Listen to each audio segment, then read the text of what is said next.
Hello and welcome. In this module we'll be covering the initial setup of your G100. So with no further ado, let's jump right in. Congratulations on the receipt of your new G100. Please take a second and make sure that you read through all the information in the instruction manual and be sure to follow any safety procedures included. We want you to get off to a great start with your new device. After unpacking the G100 box, your first step should be to inspect it for visible damage that could have occurred during shipping or unpacking. If damage is observed, usually in the form of bent component leads or loose socketed components, contact GE technical support for additional instructions. Depending on the severity of the damage, it may be necessary to return the product to the factory for repair. Your kit will include the G100 substation gateway, wall panel mount kit, DIN rail, and hardware kit, and some connectors. The G100 device can be installed as either wall, panel, or DIN rail mount. Here's a brief overview on the installation steps and what's included in your hardware kit. You can refer to 994-0155 Multilin G100 Substation Gateway Instruction Manual for more details on the full installation procedure. The G100 can be installed in pollution degree 2, non-hazardous and restricted access locations, environments where the ambient temperature does not exceed the rating of the product and airflow is not restricted. Now let's take a look at the G100 Top Panel.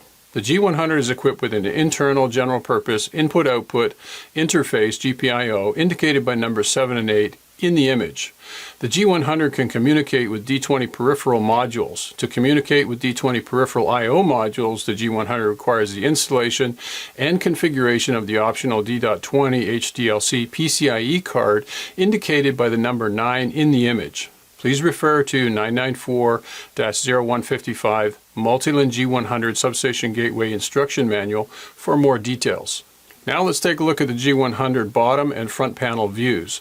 Number 11 on the G100 bottom panel is for the GPIO DI connections.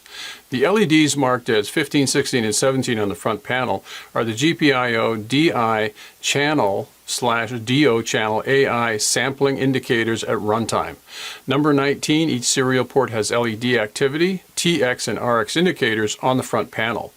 TX activity shows green, while RX activity will show red. Number 18, each SFP port has LED indicators on the front panel as well, which show green for activity and orange for link. Number 21 is the power on LED indicating a successful power up. G100 redundancy requires two identical model and configuration G100 units and 0, 1, or 2 RS-232 switch panels when connecting to RS-232 devices. RS-232 switch panels are not required when connecting to RS-485 devices. A redundant G100 setup allows a secondary G100 to automatically take over operations from a paired G100 unit that has failed. As you can see, there are different components needed to implement G100 redundancy. Please refer to the G100 Substation Gateway Instruction Manual for more details on redundancy wiring and configuration. Here are some key documents available to assist you, and please refer to our technical support library to access further documentation and support materials. The link takes you to the technical support page where you can select the G100 Substation Gateway, RTU, and Controller folder. You can select the desired firmware version folder to see the list of available documents and support resources available. Release notes outline key features, capabilities, and known issues with the MCP at the time of release of the G100 version. Once the unit is powered up, several interface options are available for connecting to the device. This includes local KVM and maintenance Ethernet port and a serial maintenance port. Please refer to the next video on G100 Access to get more information on the connection and interface options available. I want to thank you for taking the time to view this training module video. Our contact information is up next for your reference, and good luck with your studies.